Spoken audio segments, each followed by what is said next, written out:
Hey guys, in this video, I'm going to take this regular Harbor Freight low profile racing aluminum jack and convert it into an off-road high lift jack. And it's a little bit sketch putting some blocks on there. If that thing were to slip off, it could go through your fuel tank or your floor of your vehicle. But what I did is get a conversion kit from 911 Motorsports. They have a whole bunch of four-wheel drive jack conversion kits for other brands as well. And of course I did get this 2.5 ton aluminum jack on sale. I probably would have got the 3 ton, but I think 2.5 tons will be okay. But this company is pretty cool. You can buy all the parts like separately and everything, and they actually included some of the handle holders. And you can choose what size wheels you want and all that good stuff. I didn't need anything crazy because I'm not going to be using this off-road probably a whole lot. But you never know. It might come in handy when I have to go help someone off-road or get my vehicle unstuck someday. But anyways, let's go ahead and get everything unboxed.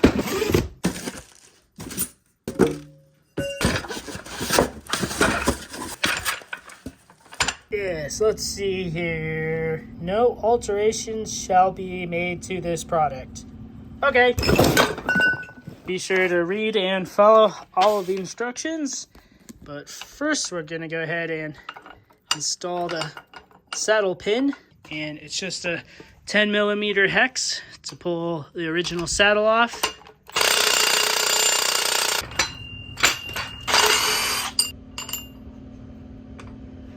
Big washer goes right there, and then this guy screws on,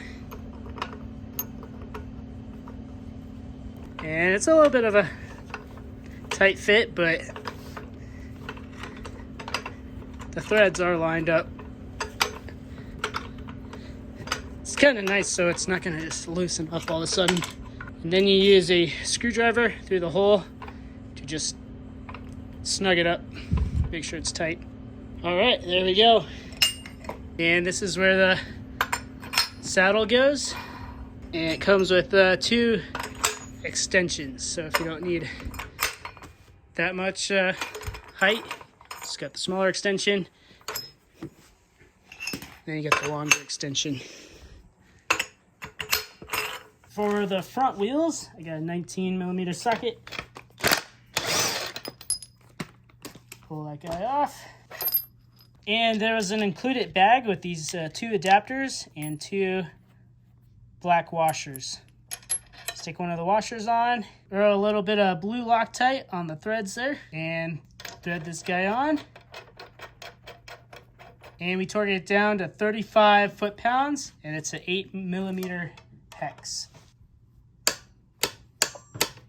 And then we'll do the same to the other side. Now I just need to remove the rear casters. And this one is a 6mm hex.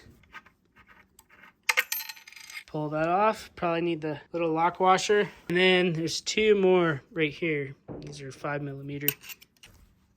And then we'll install one of these included plates. Big hole faces down. And you just reuse the factory bolts. Make sure you have the lock washers on there. And make sure they're snugged up. The kit included some little nuts. Screw these into. And make sure it's all snugged up.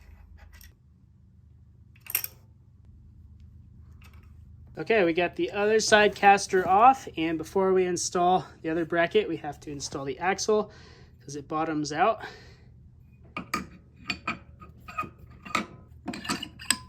Install the bolts. Instructions don't say this, but I'm going to use a little bit of white lithium grease on all the axles. You don't have to go crazy, but just going to smear it around there. Oh, and I almost forgot that these little included bushings go on the rear axle like that on each side. And then the wheels are labeled. 2 of them have front on them. And as you can see, it's because they're stepped inside there. Match up that little stepped part right there. So we'll go ahead and stick the wheels on. And then install the included snap rings.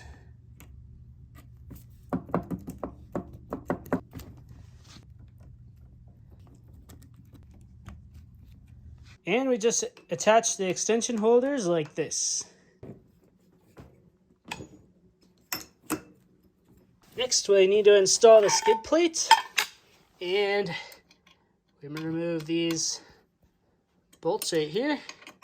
Probably go ahead and pump it up a bit to get it out of the way.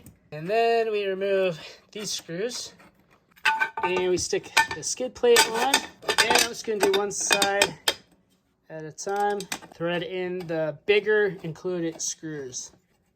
I'm just doing one side at a time so we don't drop this little spacer.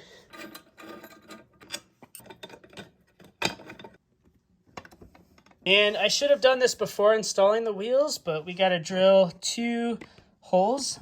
Don't worry about this bigger one. That one's not used on this jack. But we're going to use a 13/64 inch drill bit and drill out all 4 of those holes and install the included rivets. And then we'll reinstall the wheels. Don't forget the stickers, and we are good to go.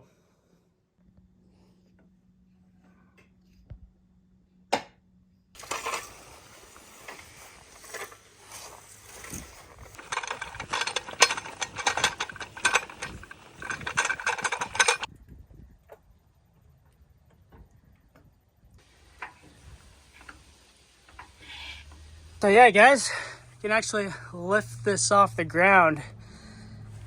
I mean, even this is up pretty high with that long extension, but at least we can get the wheels off the ground. That's the main thing. And here is the old one. We'll see how far this can get us in the back. It's maxed out and it can't even touch it. All right, now I'm ready to do what I got this thing for. And I got 2 really big jack stands that can hold 20,000 pounds each. So I'm gonna use those because I'd rather be safe than sorry. But anyways, guys, thanks for watching. Hope you found this video useful, and I'll catch you later. Peace out.